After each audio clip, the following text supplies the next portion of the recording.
दोस्तों हिजबुल्लाह ने इजराइल के ऊपर लेबनान की बॉर्डर से भयानक रॉकेटों की बारिश कर दी है। यह हमला इजराइल के कई शहरों पर किया गया है, जिसके चलते इजराइल के 94 शहर हाई अलर्ट पर आ गए हैं। हमले के बाद इजराइल की मीडिया की तरफ से बताया जा रहा है कि हिजबुल्लाह ने 6 anti tank laser guided missile का इस्तेमाल किया है और हिजबुल्लाह की तरफ से 32 रॉकेट एक साथ दक्षिणी इजराइल की तरफ छोड़े गए हैं। हिजबुल्लाह की तरफ से भी इस हमले के बाद बयान सामने आ चुका है। हिजबुल्लाह ने जानकारी दी है कि हमने एक साथ 62 रॉकेट दक्षिणी इजराइल की तरफ छोड़े हैं, जिससे इजराइल को बहुत ही ज्यादा नुकसान हुआ है और 94 इजरायली शहर हाई अलर्ट पर आ गए हैं। हिजबुल्लाह ने कहा, हमने जो यह भारी भरकम हमला जरूर किया है इजराइल के ऊपर, लेकिन यह बदले की एक छोटी शुरुआत है। अभी इससे भी बड़ा हमला हम करने वाले हैं इजराइल के ऊपर। इजराइल की सरकार ने लेबनान के बॉर्डर के नजदीक के लगभग 3 लाख यहूदियों को वहां से हटा दिया है और पूरे गांव को खाली करवा दिया है, क्योंकि डर है कि हिजबुल्लाह अटैक जरूर करेगा। दोस्तों हिजबुल्लाह यह हमला इसलिए कर रहा है क्योंकि इजराइल ने लेबनान के बहरूत में घुसकर सालेह अल अरूरी को मारा है, जो कि हिजबुल्लाह ने पहले ही कहा था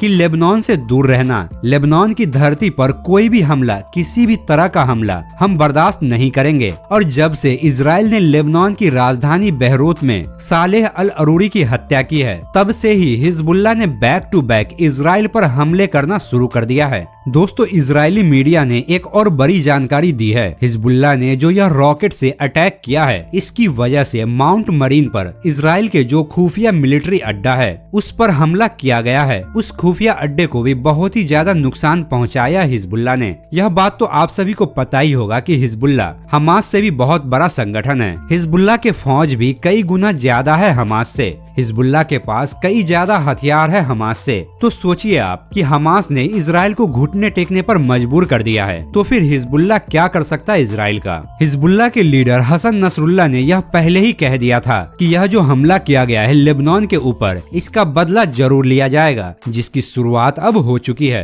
दोस्तों हिजबुल्लाह ने इतना बड़ा हमला इजराइल के ऊपर कर दिया, लेकिन उसके जवाब में इजराइल ने अभी तक हिजबुल्लाह के ऊपर कोई भी हमला नहीं किया है। इजराइल हिजबुल्लाह के ऊपर हमला करने से डर रहा है। वही इजराइल जो पूरी दुनिया में अपनी ताकत का ढिंढोरा पीटता रहता है, वह आखिर हिजबुल्लाह जैसे संगठन से इतना ज्यादा डरा हुआ क्यों है। तो दोस्तों हिजबुल्लाह ने अपनी मिलिट्री कैपेबिलिटी को कुछ इस तरह से मजबूत कर लिया है कि पिछले 10 साल के अंदर उसने 1,20,000 मिलिट्री आइटम्स की अपनी सेवा में शामिल की है। तो सोचिए दोस्तों, इतना ज्यादा मात्रा में हथियार जिसे हिजबुल्लाह ने अपनी मिलिट्री में शामिल की है, वह आखिर आए कहां से है, क्योंकि हिजबुल्लाह इतना ज्यादा हथियार खुद से बना नहीं सकता है। तो दरअसल बताया जा रहा है कि इसमें से कुछ हथियार रसिया से आए हुए हैं, कुछ ईरान के द्वारा दिया गया था, तो कुछ नॉर्थ कोरिया ने दिया है। और दूसरी चीज, इंफ्रास्ट्रक्चर और डिफेंस स्ट्रेटजी पर हिजबुल्लाह ने बहुत ही ज्यादा काम किया है, जिसकी जानकारी मोसाद और इजराइल के डिफेंस फोर्स ने प्राप्त की है। इसी वजह से वह डरे हुए हैं। अगर बात करें इंफ्रास्ट्रक्चर की, तो हिजबुल्लाह ने जो सॉर्दर्न पार्ट है लेबनान का, यानी कि वह पार्ट जहां पर इजराइल को नॉर्दर्न इजराइल के बॉर्डर से जोड़ता है, बॉर्डर के पास वहां के सारे विलेज में एक अलग किस्म का सेटलमेंट बसाया गया है। वहां पर ऐसे टाइप के परिवारों को बसाया गया है जिसके घरों को बाकायदा लॉन्च साइट की तरह इस्तेमाल किया जा सके। मिसाइल लॉन्च साइट भी बनाई गई है, ऑब्जर्वेशन पॉइंट भी बनाया गया है, जिससे कि इजरायली चेक पोस्ट को ऑब्जर्व किया जा सके। इस प्रकार से उनका निर्माण कराया गया है कि वहां पर वेपन डिपो बनाए गए हैं। और साथ में सबसे बड़ी चीज यह है कि सारे जो घर है जो ऊपर से दिख रहे हैं, वह सब के सब अंडरग्राउंड एक दूसरे से कनेक्टेड है। सिर्फ घर ही कनेक्टेड नहीं है, जो गांव है वह भी दूसरे विलेज से भी अंडरग्राउंड कनेक्टेड है। लेबनान के अंदर जो अंडरग्राउंड सुरंग का जाल है, वह हमास के जाल से कई गुना ज्यादा कॉम्प्लेक्स है, जबकि हमास की ही पूरे इंटरनल नेटवर्क को अभी तक ध्वस्त नहीं कर पाया है इजराइल। तो फिर हिजबुल्लाह के नेटवर्क को ध्वस्त करना तो बहुत ही दूर की बात है। सबसे बड़ा खतरा अंडरग्राउंड हिजबुल्लाह अभी भी वास कर रहा है और नॉर्दर्न इजराइल के लिए सबसे बड़ा खतरा है।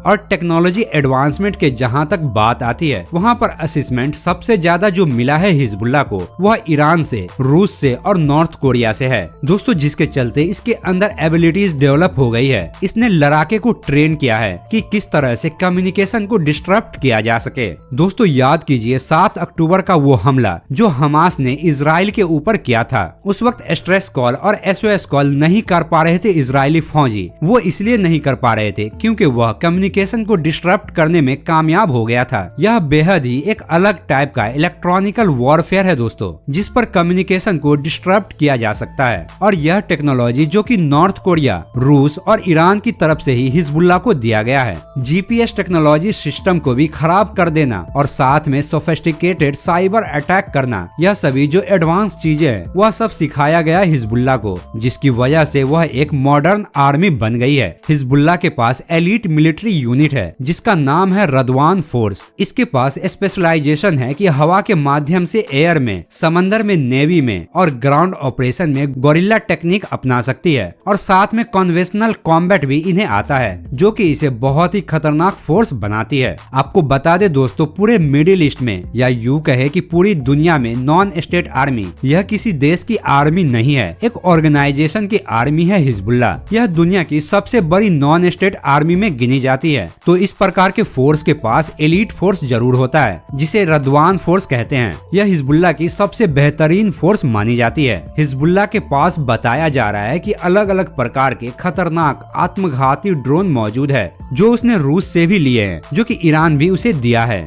अगर बात करें मिसाइल की, तो हिजबुल्लाह के पास बहुत बड़ा रेंज है। शॉर्ट रेंज की कक्तुसा मिसाइल जो कि रशियन है, उसके बाद anti tank missile medium long range की मौजूद है। इसके बाद फजर 5 और स्काडेडी मिसाइल भी मौजूद है। और क्योंकि लेबनान लगा हुआ इजराइल की बॉर्डर से, तो इसीलिए लॉन्ग रेंज की मिसाइल की जरूरत ही नहीं है। उसको चाहिए शॉर्ट रेंज की बहुत सारी मिसाइलें। वो अगर छोड़ दे बहुत सारी मिसाइल एक साथ, जिससे कि आयरन डोम कंफ्यूज हो जाएगा और उसके बाद तबाही मच जाएगी इजराइल के अंदर। नेवल मिसाइल भी उसके पास काफी मात्रा में पहुंचे हुए हैं, जिससे कि हिजबुल्लाह एक बहुत बड़ा खतरा पहुंचा सकता है इजराइल नेवल पावर को। यानी कि जो तट रेखा है और इजराइल के जो बंदरगाह है, उन सभी के लिए यह बहुत बड़ा खतरा है। इजराइल के पूरे कोस्टल इंफ्रास्ट्रक्चर को हिजबुल्लाह तबाह कर सकता है। और अब आप हिजबुल्लाह के ताकत का अंदाजा लगा ही सकते हैं कि आखिर हिजबुल्लाह कितना ज्यादा ताकतवर है। अगर देखा जाए तो हमास हिजबुल्लाह के आगे में कुछ भी नहीं है, और यही अंदाजा इजराइल ने भी लगा लिया है, और जिसकी वजह से इजराइल डरा हुआ है और वह हिजबुल्लाह पर हमला नहीं कर रहा है, क्योंकि वह नहीं चाहता है कि एक तरफ से हमास, जो कि उनको इतनी बुरी तरीके से मात दे ही रहा है, और दूसरी तरफ से हिजबुल्लाह भी उन पर हावी हो जाए। और अगर ऐसा हुआ तो फिर इजराइल कहीं का भी नहीं रहेगा,